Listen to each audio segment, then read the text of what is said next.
오늘 하나님께서 우리에게 주신 말씀은 요한계시록 1장 4절에서 6절까지의 말씀입니다. 신약성경 390페이지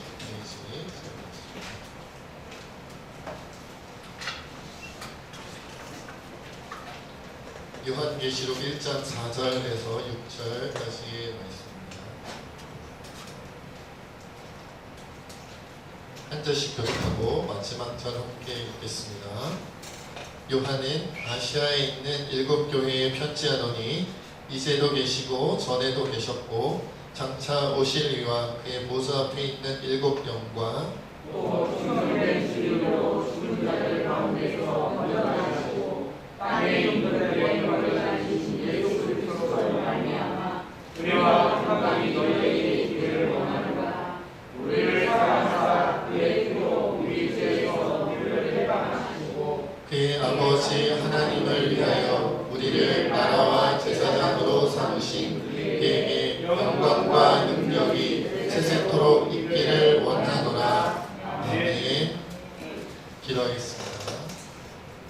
하나님, 오늘도 참으로 연약하고 부족한 자가 오직 주의 은혜로 하나님 말씀을 전합니다. 이 진리의 말씀 힘있고 능력있게 전할 수 있도록 성령께서 충만히 역사하여 주옵소서. 모든 걸 주님께 맡기었고 감사하며 우리 주 예수님의 이름으로 간절히 기도하옵나이다. 아멘.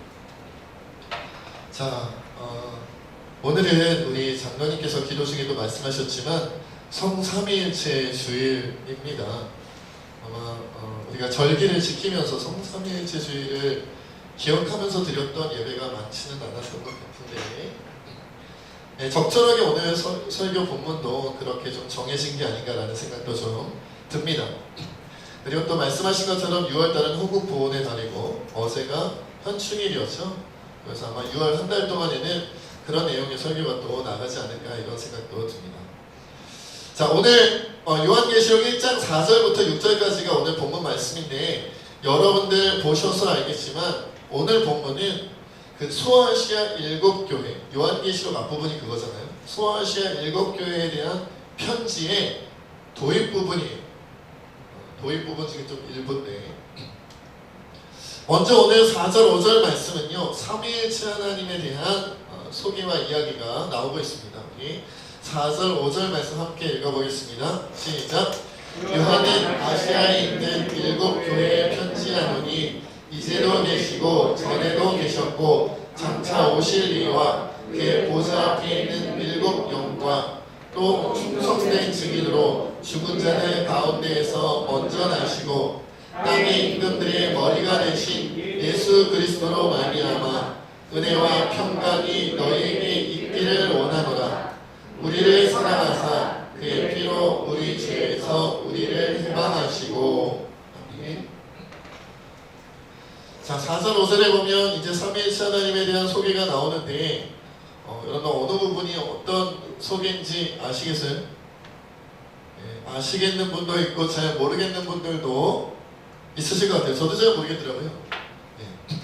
자, 그러면 제가 퀴즈를 내겠습니다. 오늘 4절에 보니까 이제도 계시고 전에도 계셨고 장차 오실 이는 누구를 가리키는 걸까요?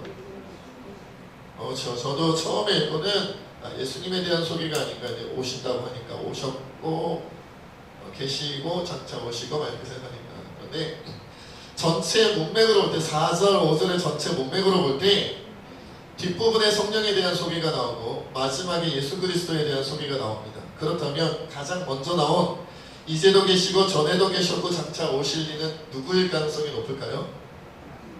그렇죠. 성부 하나님, 아버지 하나님이실 가능성이 높아요. 그러니까 여러분 이제도 계시고 전에도 계셨고 장차 오신다는 것은 영원히 계속 존재하신다는 것을 의미하는 거죠. 그렇죠? 영원이라는 것은, 영원성이라는 것은 이 세상 모든 천지 만물에 존재하는 것들 가운데 오직 누구만이 가질 수 있는 속성일까요? 하나님만이 가지실 수 있는 속성이에요. 인간은 영원한가요? 앞으로는 영원하겠지만 뒤로는 자, 창조된 다음부터는 영원히 주님과 함께 믿는 자들은 살겠고 믿지 않는 자들은 영원히 지옥의 형벌을 누리겠지만 누리는 게 아니죠. 당하겠지만 그러나 시작점이 있기 때문에 전에는 영원하지 않았어요. 그죠? 인간만 그런 것이 아니라 모든 피조 세계가 다 시작점이 있기 때문에 이전에는 영원한 적이 없어요. 그러면 이전에도 영원하고 지금도 계시고 앞으로도 영원히 존재하시는 분은 누구밖에 없다? 하나님밖에 없다. 그러니까 이것은 하나님의 초월성을 의미하는 거고요. 특별히 성부 하나님, 아버지 하나님에 대한 소개다. 두 번째, 그렇다면 그의 보좌 앞에 있는, 하나님의 보좌겠죠. 그의 보좌 앞에 있는 일곱 영은 누굴까요? 성령님이겠죠. 그렇죠? 뒤에 예수님 소개는 나오니까. 이것도 어려워요. 이게 보좌 앞에 계시는 것은 뭐 그렇다 치고 일곱 영을 우리가 소개받으면서 성령님이다라고 생각할 수가 있을까요? 쉽지 않으시죠? 그러면 성령님이 일곱 분인가요? 제가 소개 이렇게 설명을 안 들으면 왜 일곱 영이지? 이럴 수가 있어요. 그러니까 성경에 보면요, 여러분, 가끔 성경에서 이 숫자를 어떤 말 그대로 숫자의 개념으로 쓴 것이 아니라 의미를 담아 상징적으로 쓰는 경우가 자주 등장합니다. 일곱이라는 숫자는 성경에서 주로 어떤 것을 의미하죠? 완전한 수다, 뭐 그것은 다 아시죠? 그러니까 영으로, 여러분, 이 세상에 영으로 존재하는 것들이 하나님 외에도 누가 있어요? 천사도 있고, 그리고 뭐도 있어요? 사단, 마귀, 그죠? 귀신, 악한 영들도 있단 말이에요. 근데 그 모든 영적인 존재들 가운데 완전한 영적인 존재, 흠도 티도 없고 완벽한 영적인 존재는 오직 누구밖에 없다? 하나님 한 분밖에 없다. 그러니까 완벽한 영으로 존재하시는 한 분 하나님, 그분이 누구시겠어요? 성령 하나님에 대한 소개다 이거예요. 그래서 일곱이라는 완전수를 써서 성령님을 소개한 거예요. 그리고 그 다음에는 친절하게 예수 그리스도라고 소개를 해주셨어요. 5절에 보니까 충성된 증인으로서 죽은 자들 가운데서 먼저 나시고 땅의 임금들의 머리가 되신 예수 그리스도, 이렇게, 그죠? 앞에 성부 하나님과 성령 하나님에 대한 건 이 내용이 성부 하나님에 대한 소개고 이 내용이 성령님에 대한 소개입니다라는 설명이 없어서 조금 이해하기 어려웠는데 다행히도 예수님에 대한 소개는 딱 들어가 있네요. 그죠? 그렇다면 보세요. 일곱 교회에 편지하면서 성부 하나님과 성령 하나님과 성자 예수님으로 말미암아 5절 후반부에 보니까 무엇이 있기를 원한다고 축복하고 있어요? 은혜와 평강이 있기를 원한다. 그러니까 어떤 느낌이 들어요? 이 부분을 읽으면 마치 우리가 축도할 때 성부와 성자와 성령의 이름으로, 그렇죠? 우리가 축도하잖아요. 서신서에 보면 이런 식으로 삼위일체 하나님에 대한 용어를 쓰고 소개를 하고 그리고 설명을 하거나 축복하는 경우가 자주 등장을 합니다. 왜 이렇게 했을까요? 이것은 무엇과의 차별성을 두기 위해서예요? 구약시대, 구약 성경에 보면 여러분 삼위일체에 대한 소개가 있어요, 없어요? 사실 그 흔적을 찾기가 어려워요. 억지로 찾아내면 찾아낼 수 있겠지만 여기서 조금 저기서 조금 저기서 조금 막 이렇게 흔적들이 흩어진 것들을 막 모아서 꽤 맞춰야 삼위 하나님에 대한 소개가 이렇게 완성이 된단 말이에요.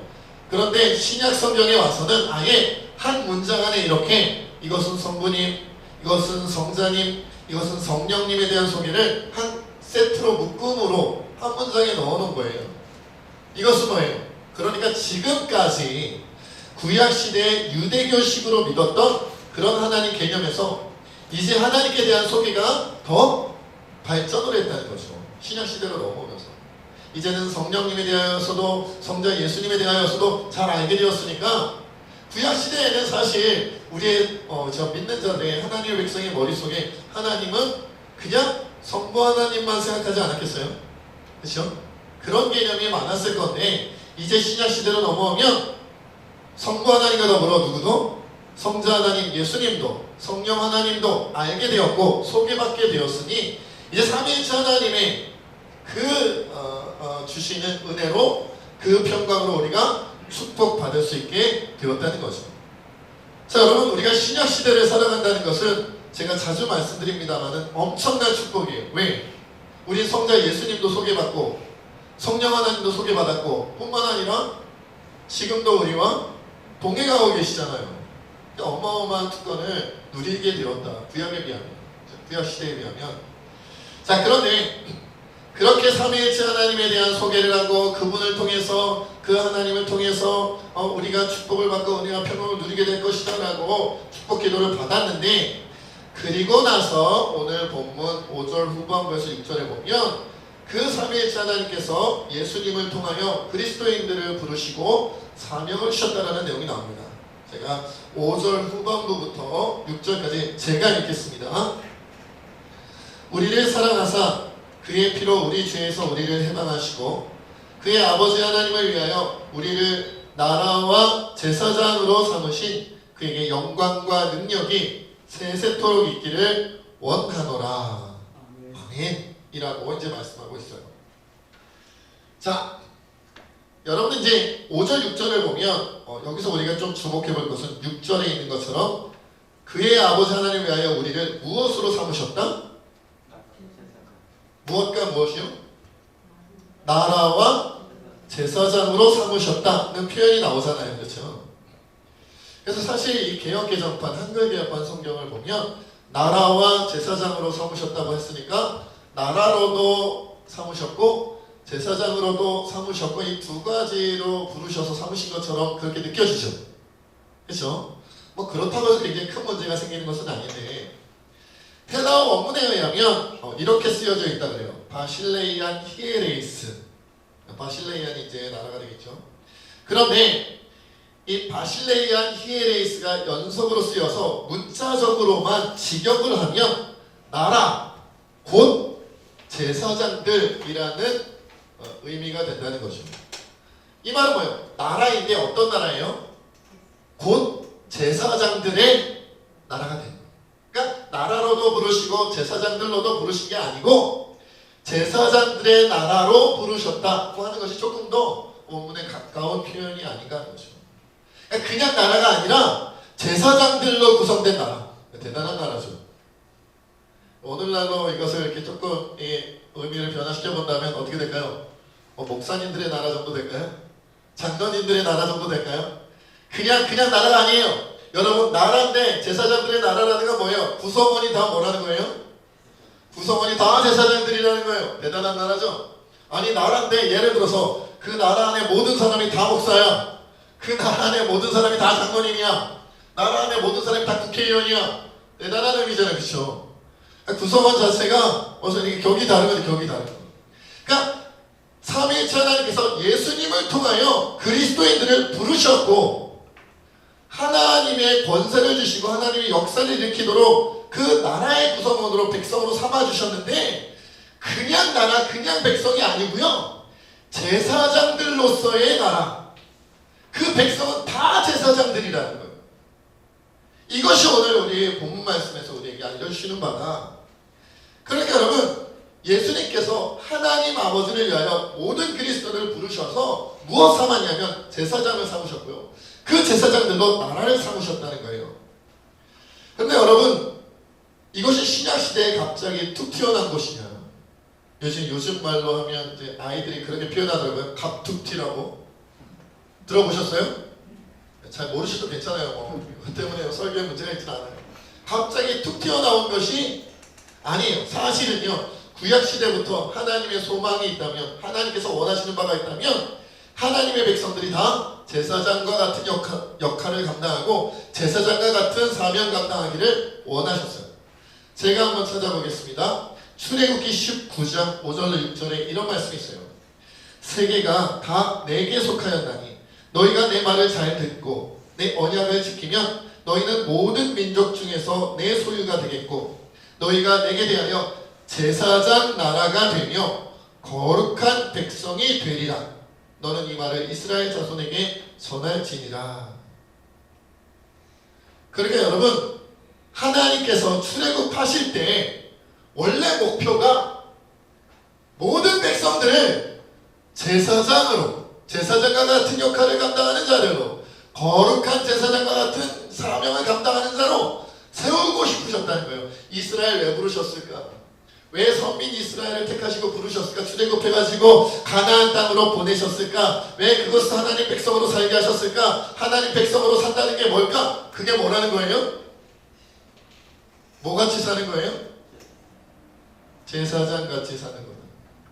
물론 당대에 대제사장도 따로 직책을 맡은 자가 있었고 제사장들도 레위 지파 중에서 따로 세움받은 사람들이 있었으나, 그러나 원래 하나님의 의도는 뭐냐면 그들만 제사장 노릇하고 그들만 대제사장의 역할을 하는 게 아니라 모든 하나님의 백성, 이스라엘 백성 전부가 그 직분은 제사장이 아닐지라도 그 마음과 살아가는 모습은 제사장 같기를 원했고, 그들이 제사장 같은 역할을 함으로 말미암아 그 이스라엘 민족 자체가 제사장 나라가 돼서 누구에게?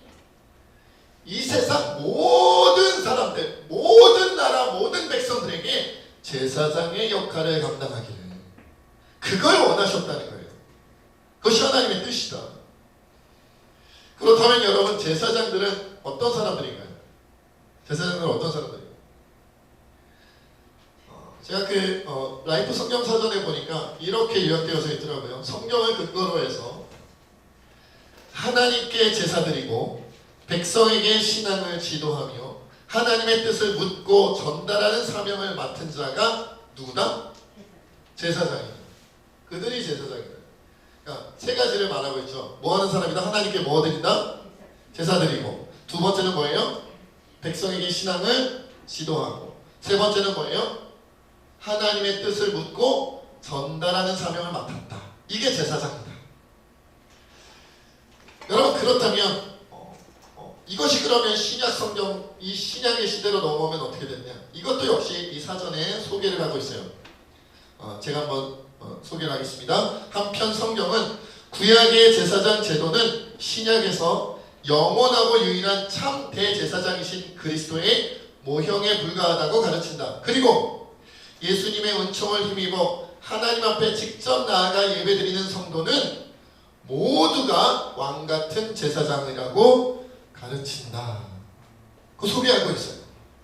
여러분, 이 말이 뭐냐면요, 구약시대에는 제사를 직전하고 그 다음에 신앙을 지도하고 하나님의 뜻을 묻고 전달하는 사명을 가진 자라는 그런 직분을 맡은 제사장이 따로 있었는데, 그리고 대제사장도 따로 있었는데, 신약시대로 넘어와서는 이제 유일한 한 분 대제사장은 누구예요?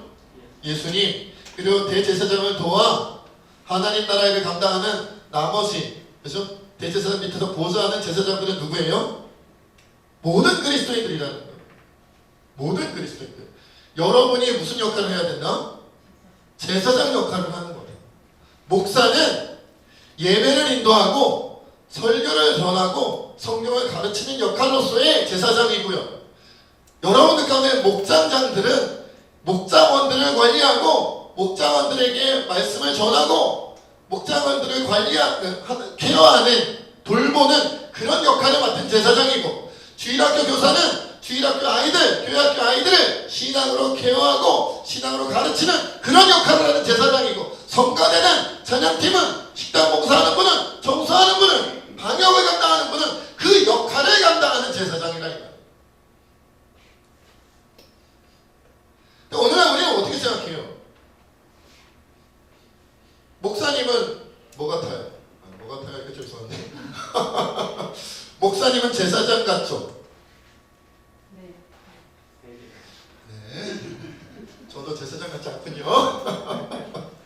목사님은 제사장 같죠? 전도사님도 제사장 같죠?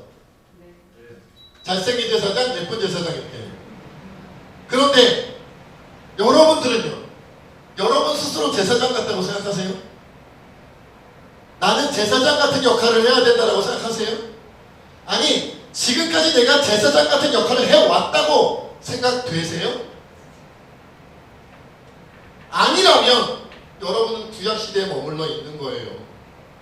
예배 드리려면 목사님이 계셔야지, 전사님이 계셔야지. 그러니까 여러분 가정예배 꼬박꼬박 잘 드리시나요? 안 드리시는 경우도 많을 거예요. 왜? 목사님이 안 계시잖아. 전도사님이, 흥분했어요. 전도사님이 안 계시니까 무슨 가정예배. 당신이 뭐라고? 이러면서, 그죠? 그러니까 설교할 사람도 없고, 예배 인도할 사람도 없고, 그러니까 그냥 가정은 별로 이렇게 중요하게 생각 안 한단 말이에요. 그러나 주님은 뭐라고 말씀하시느냐? 성경은 뭐라고 말씀하시느냐? 너희가 제사장이다. 그것도 그냥 제사장이 아니에요. 베드로전서 2장 9절에 보니까 너희는 택하신 족속이요 왕같은 제사장들이다. 왕같은 제사장으로 하나님께서 택하셨다 이 말이에요. 그냥 제사장도 아니고 왕같대요. 하나님 나라의 왕자들이 됐고 하나님 나라의 공주들이에요. 여러 번 말씀드렸잖아요. 여러분들은요 지금 이 10시 반 주일 예배 때는 이 주일날 예배 때는 그리고 교회에서 뭐 수요 기대를 하든지 금요 기대를 한다든지 이럴 때는 마치 양떼와 같이 그리고 학생과 같이 제자와 같이 자리에 앉아서 예배 인도를 받고 설교를 듣지만 그러나 여러분들이 이 자리를 나가서 세상에서는 여러분의 가정에서는 여러분의 직장에서는 여러분의 몸담는 곳에서는 여러분들이 제사장 노릇을 해야 되는 거예요. 제가 이기영 집사님 직장에 쫓아가서 맨날 목사 노릇을 할 수는 없잖아요. 제가 또 누구 할까요? 저기 갑자기 막 생각이 안 나요. 누구를 해야 될지. 제가 이찬주 집사님 댁에 막 가정에 쫓아가가지고 맨날 그 집안에서 가정예배 인도하고 말이죠. 맨날 주원이랑 놀고 그럴 수는 없잖아요. 여러분 가정에서는 여러분들이 제사장 노릇하는 거예요. 여러분 직장에서는 여러분들이 제사장 노릇하는 거예요. 제가 여러분들의 직장 동료나 이웃이나 친척들 전도할 때 제가 어떻게 전도사님 어떻게 다 쫓아다녀요? 말이 안 되잖아요. 그 자리에선 여러분들이 제사장인 거예요. 여러분들이 말씀을 증거하는 거고요. 여러분들이 말씀을 가르치고 지도하는 거고요. 여러분들이 하나님께 묻고 기도하며 받은 바 사명을 감당하는 거예요. 여러분들이 제사장이라 이 말이에요. 그런 자들이 모여야 제사장 나라가 되죠. 만약 그런 의미가 없다면 목사님들만 모여야 제사장 나라예요. 안 그래요? 장로님들만 모여야 제사장 나라예요. 안 그래요? 그러면 우리나라 한국교회 제사장 나라는 한 군데도 없는 거예요. 우리 신약시대를 안 사는 거예요. 다 구약이에요. 그러면 아직 예수님 안 오신 거예요. 그럼 성령님 강림 안 한 거예요. 여러분 그러니까 속 편하게 신앙생활 하실 생각을 하지를 마세요. 활명수 하나씩 이 특정 상표를 말씀드려 죄송합니다. 소화제 위산 아무래도 아무튼 우리 속을 시원하게 할 만한 것들을 매일 한 병씩 드시면서 야 내가 집안에서도 제사장 노릇해야 되고 학교를 가도 우리 학생들은 제사장 노릇해야 되고 직장인들은 직장 가서 제사장 노릇해야 되고 이웃들 앞에 내가 제사장 같아야 되고 그래야 되는 거고 그게 맞는 거예요. 무슨 일만 터지면 목사님 찾아 전도사님 찾아 전선생님 찾아. 그러니까 다음 세대들도 자신들이 제사장으로 태어났다는 생각을 안 하고요. 무슨 일 있으면 선생님들이 알아서 다 해줄 거야. 아빠가 알아서 다 해줄 거야. 급한 조금 더 큰 일 있으면 목사님 불러 전도사님 불러. 우린 아무것도 안 해. 우린 아무것도 못해. 우린 제사장이 아니야 라고 생각하게 되어버렸다라는 거예요. 아무도 책임지지 않아요. 여러분 만약에 긴급한 상황이 왔는데 의사 선생님이 옆에 없고 간호사 선생님이 옆에 없다면 누가 응급처치를 해야겠어요? 옆에 있는 사람이 해야 될 거 아니에요. 어떤 아이가 물에 빠졌다고 칩시다. 의사 선생님도 없고 간호사 선생님도 없네요. 옆에 나밖에 없네요. 건져냈는데 인공호흡해야 되는데 숨쉬게 만들어야 되는데 호흡이 깔딱깔딱 넘어가는데 누가 해야 돼요? 우리가 해야 되잖아요. 그냥 마냥 내버려 둘 거예요? 숨이 끊어지든지 말든지 죽든지 말든지 내버려 둘 건가요? 그때마다 계속 부를 건가요? 119에 전화했으니까 의사 선생님 불렀으니까 오실 때까지 내버려 두자. 그러다 그 생명 취하면 그 생명 사라지면 그 생명 끊기면 누구 탓할 건데요? 여러분 우리는요 하나님께서 택하신 왕같은 제사장으로 구약이 아닌 신약시대에 부르셨어요. 우리가 모이면 당연히 제사장 나라가 돼야 되는 거예요. 목사님들이 올 때까지 기다리는 게 아니에요. 전도사님 오실 때까지 기다리는 게 아니에요. 그러면 일주일에 한 번만 제사장 나라 되고 또 제사장 나라도 아니네. 제사장이 있는 나라네요. 안 그래요? 일주일에 하루만. 수요일날 나오면 일주일에 이틀, 금요일 나오면 일주일에 3일. 뭐가 그래요? 그 하루도 제사장이 있는 시간보다 없는 시간이 더 많고. 여러분, 우리가 왕같은 제사장으로 부름받았다는 것을 인정하셔야 되고 느끼셔야 돼요. 그런데 여러분 생각할 때 그런 생각 드시잖아요. 저도 가끔 제가 목사로서 자격이 참 부족하다 생각 많이 하잖아요 라고 얘기하면 여러분 아는 것 같아서 하거든요. 근데 여러분 스스로도 아닌 분들도 있겠지만 많은 분들이 야, 이런 설교 들으면 되게 부담스럽다, 이런 느낌 갖지 않으세요? 내가 진짜 제사장인가? 내가 진짜 제사장 같은 역할을 할 수 있는 건가? 정말 나를 통해서 이웃을 살리고, 나를 통해서 주민들을 살리고, 나를 통해서 자녀를 살리고, 나를 통해서 친척을 살리고, 이게 가능한가? 내가 예배를 정말 하나님 앞에 정말 목사님 없이도 전사님 없이도 내가 예배를 하나님께 드릴 수 있고, 내가 주변에 도와주는 사람 없는데도 내가 복음을 전할 수 있고, 가르치고 지도할 수 있고, 내가 옆에서 도와주는 사람이 없는데도 하나님께 기도하여 응답을 내가 받고, 그리고 사명을 내가 감당하고, 이게 가능할까? 내가 정말 그럴 수 있을까? 지금 내가 그런 준비가 되어 있는가? 이런 생각이 들지는 않으세요? 그런 생각이 드는 게 당연하고요. 그러니까 여러분, 우리는 날마다 우리가 영적으로 자라나기를 위해서, 성숙하기를 위해서 우리가 기도하고 노력해야 돼요. 기도하고 노력해야 돼요. 여러분 모두가 만약에 예를 들어 어느 날 제가 코로나 바이러스에 감염됐다고 쳐봐요. 그래서 그러면 주일날 설교를 누가 해야 될까요? 전사님이 하시겠죠? 네, 애석하게도 제가 전사님 만나서 인사했는데 같이 가면 되나요? 둘 다 빠져야 돼요. 그러면 누가 하실 거예요? 누가 인도하실 거예요? 누가 설교하실 거예요? 교회학교 선생님들이 만약에 감염이 되었다면 누가 아이들을 담당할 거예요?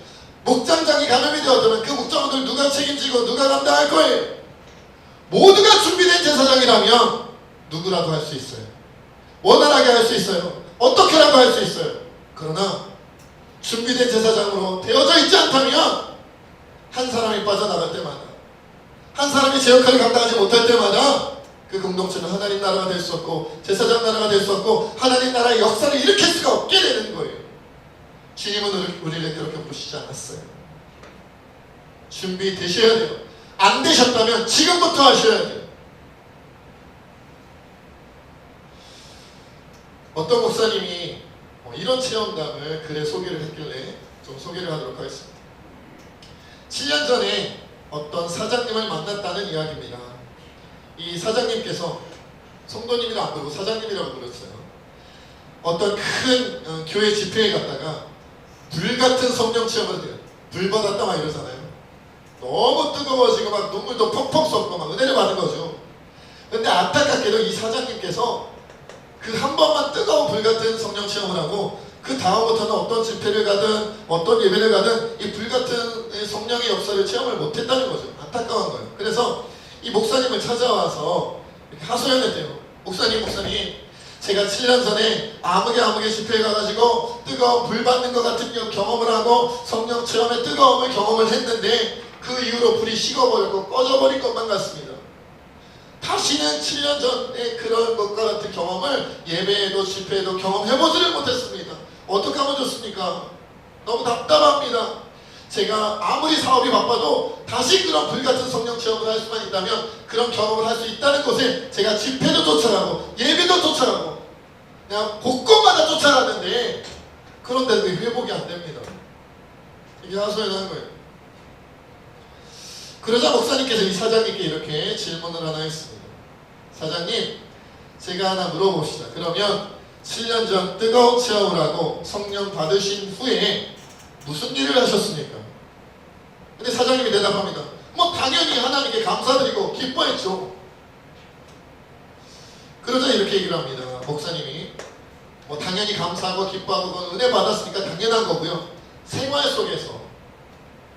속에서 달라진 것은 뭐가 없습니까? 라고 물어봤더니 사장님이 이해를 못하고 생활 속에 뭐가 달라져야 됩니까?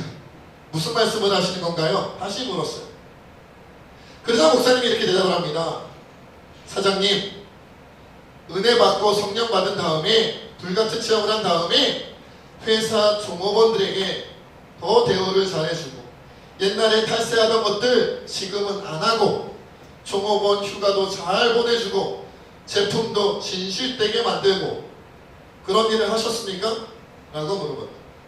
그랬더니 사장님이 곰곰이 생각해보다가 제가 그런 것까지는 생각도 못하고 하지도 않은 것 같습니다 라고 대답을 하더래요. 그러자 목사님이 바로 그분에게 이렇게 대답을 합니다. 그럼요 사장님, 사장님은 예수님의 증인, 하나님의 증인이 되지는 못한 거죠. 사장님이 사장님으로서가 아니라 그리스도인으로서 성령 체험을 했고 불같은 체험을 했고 뜨거운 은혜를 받았고 권능을 받았다면 그 순간만이 아니라 사장님이 살아가는 삶 속에서 특별히 사장님이니까 기업 사장님이니까 그 기업 속에서 하나님의 예수님의 증인으로 사셔야 됩니다. 성령 받은 것처럼 살아야 됩니다. 권능 받은 것처럼 살아야 됩니다. 종업원들에게 영적으로 대하고 나라의 세금도 바로 내고 진실한 기업인이 되는 것, 성령을 모시고 사는 사람답게 사는 것, 그런 사장님으로 사는 것, 그것이 하나님의 사람이고 예수님의 증인이 아니겠습니까?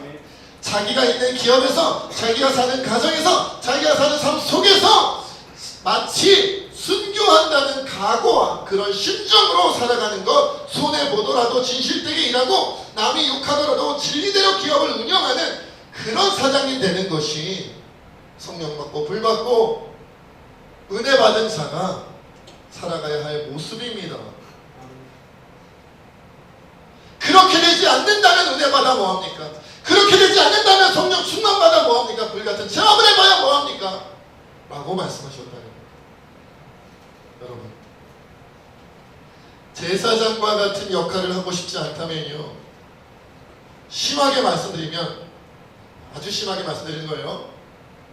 교회 예배 안 나오셔도 되고 예수님 믿고 그냥 구원 깔딱깔딱 넘어가는 구원만 받으세요. 깔딱 그죠? 턱 밑에 그냥 겨우 살았네, 벌거벗고 겨우 살았네, 이런 구원 받으셔도 됩니다. 10시만 예배 안 나오셔도 돼요. 1시 예배도 안 나오셔도 됩니다. 봉사 하지 마세요. 이렇게 식당 봉사, 이렇게 청소하시고 방역사 안 하셔도 돼요. 교회 학교 성가대 찬양 안 하셔도 됩니다. 지각하셔도 돼요. 지각. 10시 반 예배인데 11시 반에 오셔도 됩니다. 제사장 역할을 하고 싶지 않다면, 하나님께서 원하시는 왕같은 제사장으로서의 사명을 감당하고 싶지 않다면 그래도 됩니다. 그러나 하나님 말씀대로 살고 싶다면, 은혜 받은 자답게 살고 싶다면, 왕같은 제사장으로서 역할을 감당하며 바르게 하나님 뜻대로 살고 싶다면 지금부터 다르게 사셔야 돼요. 우리 이 시간 함께 주님 앞에 그렇게 기도했으면 좋겠어요. 하나님, 나는 그냥 새집교회 교인으로만 살았지 왕같은 제사장으로서의 역할과 사명을 감당하고자 하지는 않았습니다. 주님, 나를 도와주시고 내 마음을 바꿔주시고 내 삶을 바꿔주시옵소서. 그냥 교회 출석하는 성도가 아니라 제사장 역할을 감당하며 왕같은 제사장의 사명 감당하는 자가 되게 해달라고 함께 기도하겠습니다. 아버지 하나님, 내 주님